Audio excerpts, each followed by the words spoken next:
আমার নাম শ্রুতি সিংহ, আমার বাড়ি কাঁচি। হ্যাঁ, আমার নাম অনিমেষা দাস, আমার হাইট 4 ফিট, আমার বয়স 8 বছর।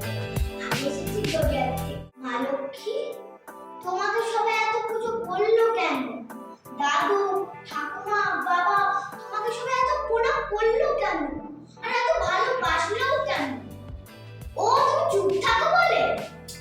আমি না তো বেশি কথা বলছি। ঠিক আছে, আজ থেকে আর আমি আর কথাই বলবো না।